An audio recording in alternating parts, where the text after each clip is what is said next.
Exercice. Soit n un entier naturel non nul, montrer que GLN de R n'est pas connexe par arc, alors que GLN de C est connexe par arc.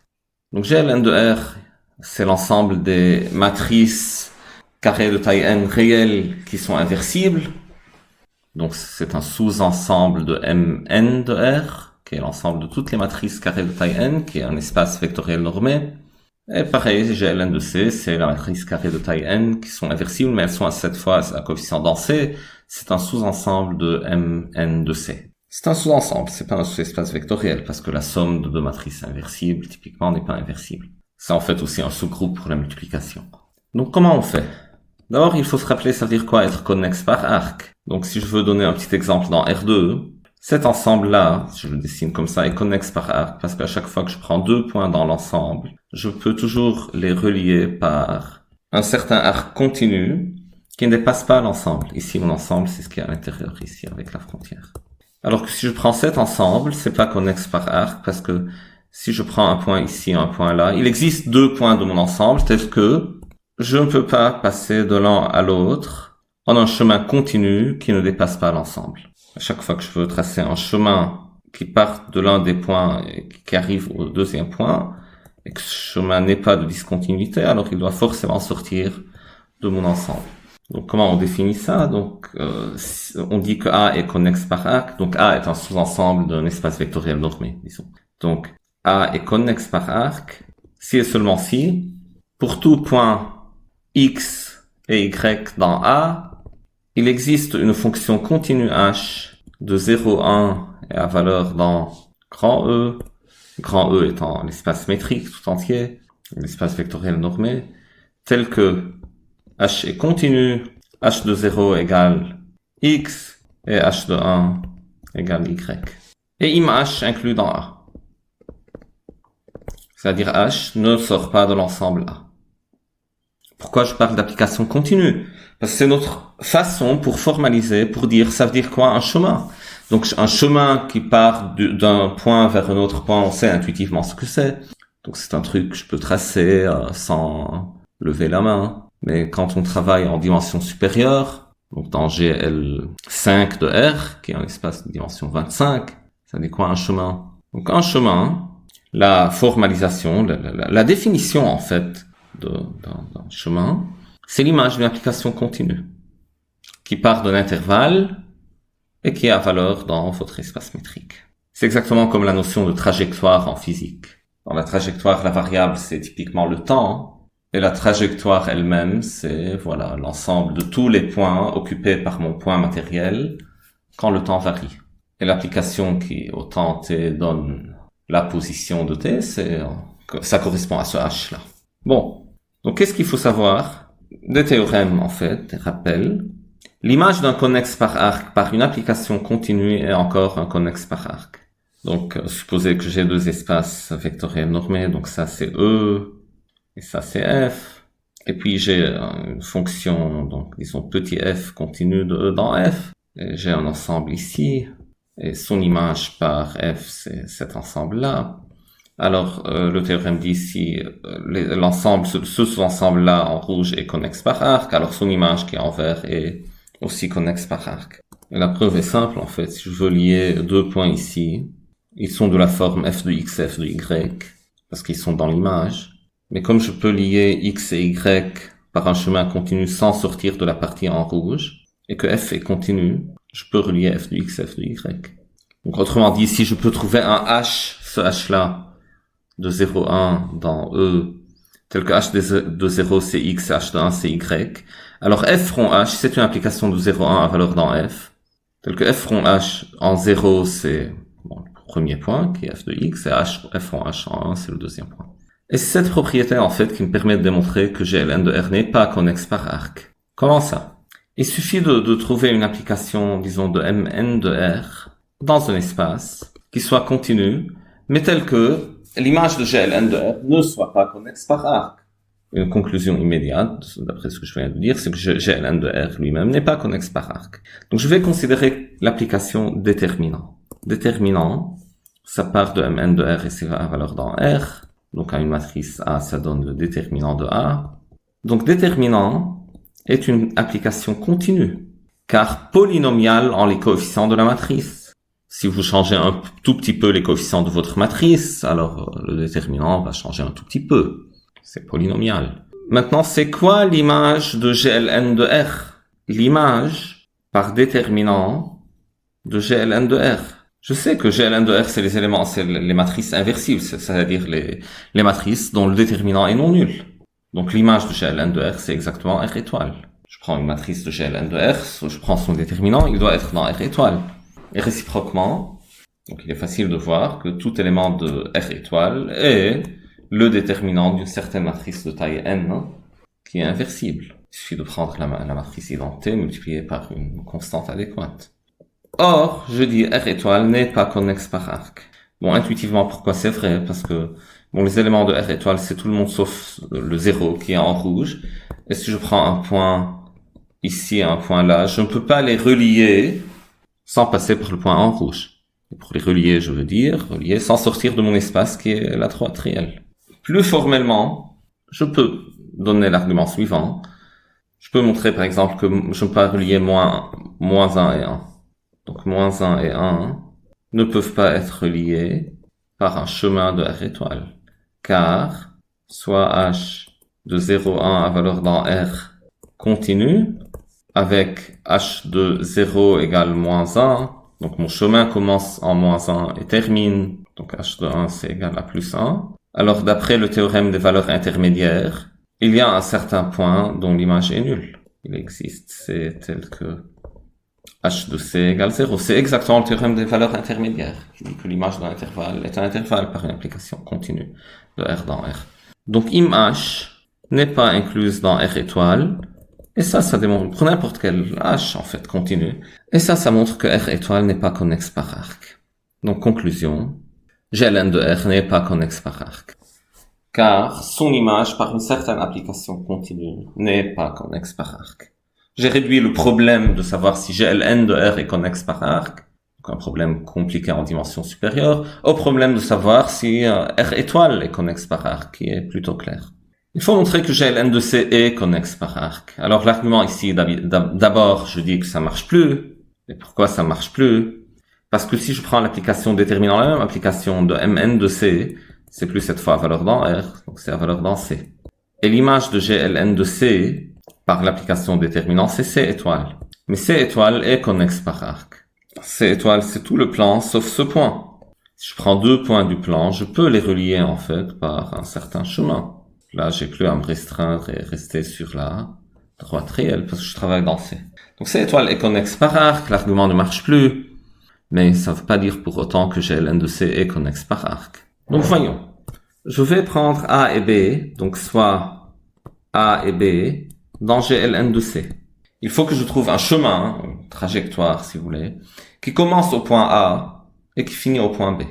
Donc pour t égale 0, on est au point A, pour t égale 1, on est au point B, et voilà, mon chemin est continu. Donc ce qu'on veut trouver, on veut trouver H de 0, 1 à valeur dans Mn de C, bon qui ne dépasse pas GLN de C, donc je peux écrire directement de 0, 1 à valeur dans GLN de C, continue avec H de 0 égale A, la matrice A, et H de 1, c'est la matrice B. Une première tentative pour H, comme d'habitude dans les espaces vectoriels normés, donc j'ai une structure d'espace vectoriel, je peux essayer d'en tirer profit.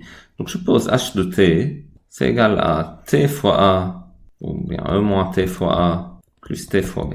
Clairement, en T égale 0, H de 0 c'est égal à A, et H de 1 c'est égal à B. Parce qu'en 1 ce terme s'annule, voilà. Et en 0 ce terme s'annule. Et c'est une application, je la considère, H de 0, 1, à valeur dans, voilà, à valeur dans quoi? Exactement. À valeur dans Mn de C. Est-ce que je suis sûr que pour tous les T entre 0 et 1, cette matrice-là, 1 moins TA plus TB est inversible? Non, je suis pas sûr, en fait. Il se peut qu'il y ait des éléments T pour lesquels la matrice n'est pas inversible, donc je sors de GLN de C. Mais cette tentative pour H, vous êtes simplement en train de relier le point A au point B par le segment de droite qui rejoint A et B. Bien sûr, vous êtes en dimension supérieure, vous êtes dans Mn de C, donc dimension N2. On peut pas le représenter graphiquement. Bon, Je vais tracer un truc, donc. Si ça, c'est Mn de C, si comme ça, je représente Mn de C.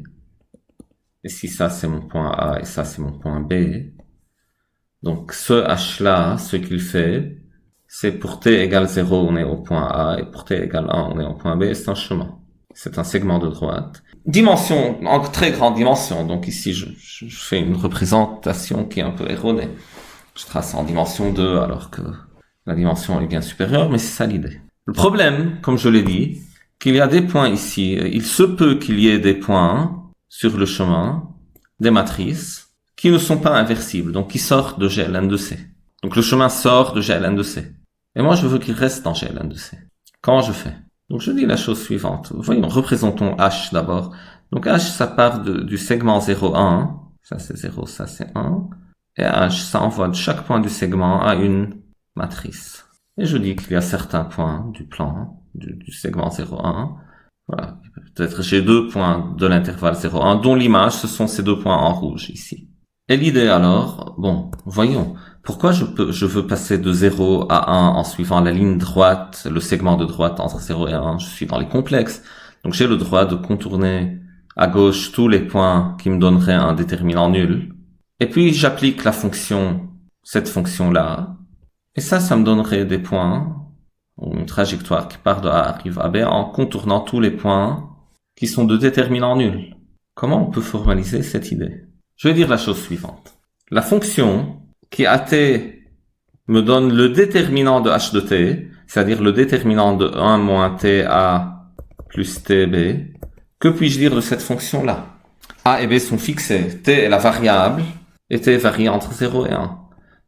Donc ma fonction, c'est un truc de 0, 1 à valeur dans C. Elle prend t, elle calcule le déterminant de la matrice 1 moins ta plus tb. C'est une fonction polynomiale en t. Parce que tout est constant. Donc les coefficients de A sont constants, les coefficients de B sont constants. Donc quand je développe 1 moins ta plus tb, donc quand j'écris la matrice, j'aurai une matrice avec des coefficients qui sont linéaires en t, linéaires ou affines en t. Donc elle est polynomiale, degré au plus n en t. Je sais comment le calcul des déterminants fonctionne. Donc elle est polynomiale de degré au plus n en t. Donc il y a un nombre fini de t dans le plan complexe pour lesquels cette fonction s'annule. C'est un polynôme en t. Et attention, c'est pas le polynôme identiquement nul en t, parce que je sais que pour t égale 0, ça donne le déterminant de A, qui part par hypothèse est non nul. A et B sont des éléments de GLN de C. De même, pour t égale 1, ça donne le déterminant de B, qui est par hypothèse non nulle. Donc c'est un polynôme qui n'est pas identiquement nul, et de degré n, il a au plus n racines. Donc je dis qu'il y a un nombre fini de points du plan complexe, donc il y a au plus n t du plan complexe, qu'il faut éviter. Si aucun d'eux ne tombe dans l'intervalle 0,1, donc je peux prendre ma fonction h de t, la fonction de départ, ça marche très bien. Mais il se peut que certains de ces points qui annulent le déterminant tombent sur l'intervalle 0,1, et leur image par h, ce sont certaines matrices de Mn de C, dont le déterminant est nul. Donc attention, ici dans mon dessin à gauche, j'ai le plan complexe, et à droite, j'ai un truc de dimension supérieure, mais que je suis en train de représenter par ce schéma-là. Donc à droite, j'ai Mn de C, espace de dimension N2, sur C, qui est déjà de dimension 2 sur R. Bon, donc je dis que ces points-là à gauche qui peuvent annuler le déterminant, je vais les appeler, disons, T1, T2, Tn. Donc disons soit T1, T2, Tn, les racines de ce polynôme. Alors je dis que C privé de ces points T1, T2, Tn, donc c'est un espace de dimension 2 privé d'un nombre fini de points, est connexe par arc. C'est un théorème. Si vous enlevez un nombre fini de points de C, vous prenez n'importe quel 2 points, autres que les points que vous avez enlevés, vous pouvez le lier par un chemin qui ne passe par aucun des points que vous avez enlevés. Donc intuitivement c'est clair, sinon vous pouvez essayer de réfléchir plus formellement à ça. Pourquoi? Parce que je peux tenter de lier mes points par de lignes droites. Si ça ne coupe aucun des points que j'ai enlevés, c'est très bien, j'ai fini ma preuve, et sinon je peux contourner chaque point que ça rencontre par un tout petit cercle. Un tout petit demi-cercle en fait. Suffisamment petit pour que ça ne contienne pas un autre point que j'ai enlevé. Donc, C privé des racines de ce polynôme étant connexe par arc. Donc il y a un chemin de C qui part de 0 et arrive à 1 sans passer par ces points-là. Donc je peux dire ça soit alors θ de 0, 1, la valeur dans C, privé de ces points, continue, tel que θ de 0 égale 0 et θ de 1 égale 1. Donc c'est quoi ce θ? C'est ce que je veux dire formellement par un chemin continu qui commence en 0, termine en 1 et ne passe par aucun de ces points. Donc un chemin, c'est quelque chose donné par une certaine paramétrisation. C'est pour ça que j'ai encore paramétrisé par l'intervalle 0,1. Et maintenant, quand je passe à l'espace des matrices, à ce chemin correspondrait un autre chemin qui commence en A, finit en B et évite toutes les matrices de déterminant nul. Donc au lieu de prendre la fonction de 0,1 à valeur dans Mn de C qui à t donne 1 moins ta plus tb, je prends la fonction qui à t donne 1 moins θ de t fois a plus θ de t fois b. Attention, θ de t c'est un scalaire, parce que θ c'est une application de 0,1 à valeur dans C. C'est écrit ici. θ de 0 égale 0, θ de 1 égale 1. Donc, voyons. L'application, donnons un nom à ça f, donc je vais l'appeler f. F est continu. F est continu, car voilà, θ est continu. Donc θ comme application de 0,1 à valeur dans 0,1 est continue. Et la somme matricielle et voilà le produit d'une matrice par un scalaire sont des applications continues. Les opérations sur les matrices sont continues. Donc f est continu. F de 0 c'est égal à quoi? F de 0 c'est 1 moins θ de 0. Attention, θ de 0 égale 0. C'est écrit là. Et θ de 1 c'est 1. Donc f de 0 c'est A. F de 1 c'est B. Donc c'est un chemin, c'est une paramétrisation. On commence de l'intervalle 0,1 dans Mn de C. Au point 0, elle est égale à A. Au point 1, elle est égale à B. Donc c'est un chemin qui commence en A, finit en B. Et en plus, pour tout t dans 0,1, f de t est inversible. Donc f de t appartient à GLN de C. C'est inversible. Tout simplement car θ est choisi de telle sorte que θ de t n'est égal à aucun des ti qui rendent la matrice non inversible. 1 moins u fois a plus u fois b est toujours inversible sauf si u c'est l'un des ti. Mais θ de t c'est pas égal à aucun de ces ti. C'est comme ça qu'on a choisi θ, en contournant tous les points du plan complexe ici à gauche qui sont égales à l'un des ti, en contournant tous les ti en fait. Donc très bien, j'ai construit une fonction de l'intervalle 0,1 à valeur. Cette fois, alors je peux enlever Mn de C, je peux écrire ici GLN de C. En 0, elle est égale à A, en 1, elle est égale à B, et mon application est continue. A et B, a priori, c'était deux éléments quelconques, et je peux dire alors que deux éléments quelconques de GLN de C peuvent être liés par un chemin de GLN de C, et conclusion, GLN de C est connexe par arc.